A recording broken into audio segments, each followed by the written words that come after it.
Hello, everyone. Welcome back to the Love Beneath podcast. I am your host, Mina Zia Sheikh Al Islami. This is a show all about spiritual tips, tricks, wisdom, and channeled messages.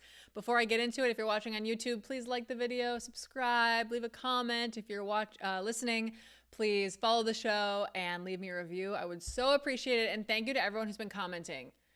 I had this channel before and then I didn't post on it for like years, and it's really hard to get ramped up again. So thank you all for helping me with the algorithm. I so appreciate it. Thank you. Thank you. Okay. So today's message, I already kind of sat with the channel for a second. Long ago, not that long, starting in 2019, I started to intentionally tune into earth energy every day versus before I would get whiffs of it. But 2019 was when I sat down every day and tuned into the earth frequency, tuned into collectively what's happening, and started to just kind of put pieces together. I'm very passionate about tracking karmic cycles, noticing big karmic lessons that I see in a lot of people's lives, and potentially what the collective is just going through. I do think that there are a lot of karmic cycles that collectively we have to go through in addition to our own personal ones. So anyway, when I was channeling in 2019, from 2019 to 2024, I would get the message, do the work now, even though you don't have to. Do the work now. So tracking karmic cycles, asking yourself, what can I learn from this that's happening for me in my life? Asking yourself, how can I be better? Where have I blocked myself? Really taking control of energetically how you show up in the world versus waiting for life to happen and forcing you. And sometimes we have to do that too. Sometimes we just don't see it and, whatever. So it's fine. We're doing the best we can. So I would always get this message, do it even though you don't really have to yet. It's not dire. You should still get a head start. Because by the time, oh man, I'm getting so many memories of saying to, the group when I would channel in my membership, saying, when the time comes that people have to change, it's going to be chaos. So you do not want to be in that boat. You want to be the people, part of the group who was doing this all along. And it's crazy because now we're here. We are in a time in history now where people are being forced to have a great awakening.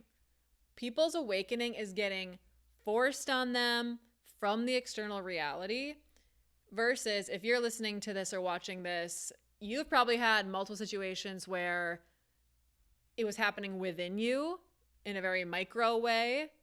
And you said, oh, what's coming up for me? Okay, let me sit with this. You had a desire to move and change when you got the inkling. But now what's happening is on a global scale, things are going on where these things cannot be ignored. And people can't turn a blind eye, even though they might want to. And people still are, but we're doing the next wave of awakening. So the first wave, you were probably in the first wave if you're interested in this podcast. You were probably in the first wave of, I'm very interested in personal development and energy work. I don't have to be, but it's adding to my life. Now this second wave is, I have to get into energy work because I feel like my brain is going crazy at every minute. I feel like my brain is my enemy. I feel like my life's not going right. I don't even understand what's going on anymore. So now we're in the second wave of people being pressured into an awakening. So what that means is people are getting pressured outside the ego.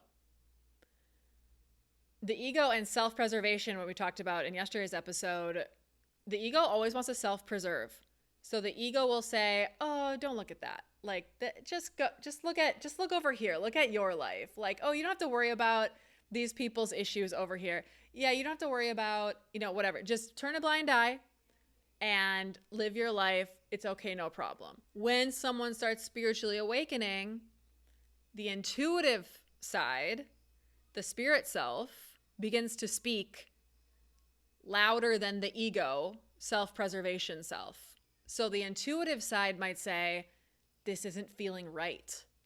yeah, I can continue to live the life that I'm living, but it doesn't feel right.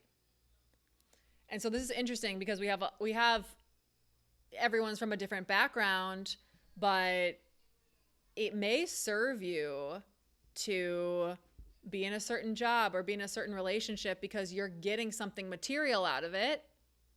But when the awakening happens, your intuitive self starts saying, yeah, I'm getting something out of this, but there's a deeper level of fulfillment that I wasn't aware of until right now. And that is when the awakening really begins to take hold and to bloom inside people. So we are in an era now where awakenings are getting forced on a large scale. And if you have been in my memberships, and if you are a professional healer, reader, if you do intuitive work for a living, I've always gotten this message for people that you need to continue working on your intuitive gifts and your skills and keep your business going. Because when this collective forced awakening happens, everyone is going to be banging down your door. So many people are going to be seeking spiritual teachers and spiritual healers. And I feel that that time is quickly approaching. I think it's already started, and I think it's going to get even more. It's going to grow exponentially, the demand. Because before it was, again, it's a more of a niche thing. People go see them, and maybe people in their life mock them for seeing a spiritual teacher or healer and say that that's mumbo jumbo and all of that. And now, collectively, the collective soul is expanding. When the collective soul expands, each individual person who it's their time to awaken, you can't control it. All of you who are watching or listening who've been through an awakening, who've been through an ego death, you know you can't control it. It just says, you're doing this now. You can not fight it and therefore help it along, but when it's your time, you gotta go through it. It just happens. It does feel like it's happening to you, and you just gotta go with it. So that is a huge message I'm getting for everyone, that if you're watching this, you probably had awakenings before this, and maybe more intermittently, and it wasn't like a collective thing. It was like you having an experience and being like, what is going on with me? Now, what's happening is now we're getting a collective awakening where a bunch of people are being awakened at the same time. And because of that, there's a lot of chaos energy in the general collective. And if you are an empath, if you feel energy, you are going to feel that trauma, that pain, that paranoia, that fear. You're going to feel that through the network because we are all interconnected. Now, we talk a lot about codependency needing to be shed. This is part of that because, and this is, I think, a lifetime's work. I ask myself this every day still, even though I do this for a living. I'm always asking myself, how can I get a grip right now? Because I feel everyone's energy, and it's very overstimulating, and it's very hard to get through a day sometimes, especially if you're hypersensitive. And that message is always what comes back. It's, you are an island. Now you are an island. So under the water, you can be connected to everything else, but you need to, so this isn't going to be for everyone. Take this message if it resonates with you. If you're feeling overwhelmed all the time and you can feel like you can feel everyone all the time, it is time for you to start being more sovereign in the self and looking less outside the self. And it's subconscious. It is subconscious. We don't even realize we're doing it. But if you start to feel like, oh my God, I'm feeling a lot of stuff, I'm getting really overwhelmed, suddenly you say, oh, my tentacles are out, feeling everything. Let me bring all my tentacles back in. How am I doing? What am I feeling? And carrying over from yesterday's message, asking, what's my actual genuine feeling? Versus what have I taken on from someone else? What am I feeling that's not mine? So for the seasoned empaths, those of you who've been doing spiritual work for a while, you are going to have to constantly redirect. What is my energy? What is my energy? What am I feeling outside of myself? I don't need to be feeling that. That's not my concern. It's only your concern if someone comes to you and says, hello, can I give you money for a reading, please, or a healing? Then yes, that energy is your concern and you should help them and be in the know with how they're feeling. But I'm really getting a strong message for a lot of you. It's not your concern how the collective's feeling. Everyone is in charge of their own feelings. And if they're not in charge of their own feelings, that's when we get the chaos, the freakouts, and they will get help. They will be led to help. If they are meant in this life to get a grip on that, they will. They will. They will get the help they need. The universe will bring people in their way to help them. So I'm really getting this almost stop martyring for the collective. And I know that it's subconscious and you don't even know you're doing it. And same as me, like I'll just randomly be getting really overwhelmed. And I'm like, oh shoot, I was feeling into everybody.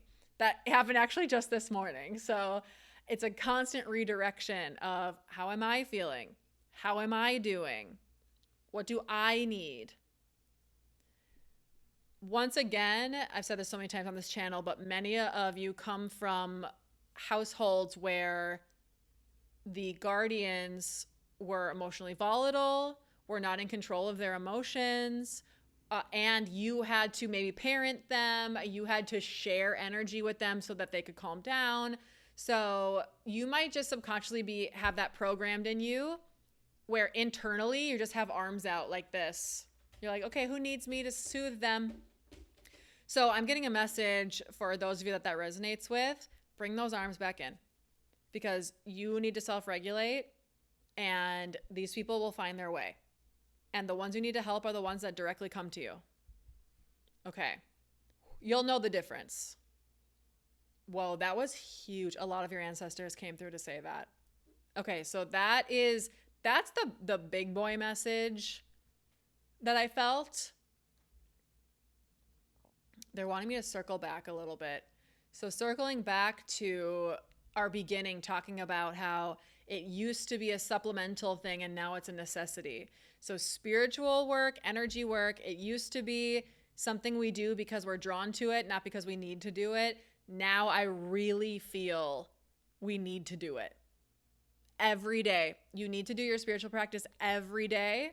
You need to connect to source or whatever, God, source, the creator, goddess, whatever words work for you, whatever word you have to signal, right, the greater energy that we're all connected with. Being connected to that energy is a lot different than being connected to the collective consciousness. The collective consciousness is going to have every which emotion rolling through it. Connecting to the creator energy, to source energy, that is just pure sustenance. Oh, that's what, okay, good thing I have these guides to remind me. So this is the final message here, is many people, so if you resonated with the empath message about stop subconsciously holding your arms out for everybody and start asking yourself, how am I feeling? And you should physically do that. If you start feeling overwhelmed, you're feeling a lot, physically put your arms out and be like, okay, this is what I'm doing. And then put your arms back in, one on your chest, one on your sacral, under the belly button, and say, how am I doing? How am I feeling? Use your physical body to redirect your energy. That really works. It really works. So when you're asking yourself that, how am I doing? I want you to notice how good you are at receiving. And you may be really bad at receiving. A lot of healers are very bad at receiving. It's just the nature of being a space holder. You're so used to just giving to others. Ask yourself if you're good at receiving or not. So I want to give you this trick that I use. So I want you to sit for a second. And I've been thinking about doing a workshop on this too. So let me know if you're interested. But one trick I have for this is imagine a time when you actually received something and you were really excited about it. And so sometimes it's hard to receive from someone who's not giving unconditionally. So that's why I'm saying, think of a time where you truly felt safe to receive that thing. And I want you to feel what parts of your body that memory lights up. So for me, I feel the receiving from someone else, right smack dab in the heart space. And I feel the receiving from source in my sacral, in my like womb area. So it's going to be maybe different for you. So just sit and feel when I do receive something and I feel comfortable receiving it, where does my body light up? And then what I want you to do is in a meditation, I want you to mimic it. I want you to sit in meditation and receive. And you're not receiving anything. Don't think like, I want to receive money. I want to receive love.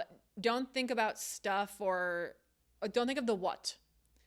Just practice the art of receiving, full stop.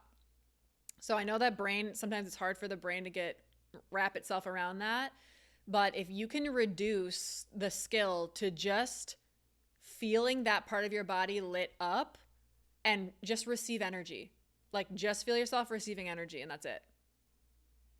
It's going to help you so much. That is such a powerful tool. And it might be hard at first and it might not seem like it's doing anything. I promise you, if you do that over time, that compounds. I do it every day. It has been life-changing for me, especially because a lot of us now, as we leave codependency, we feel that it's very lonely now.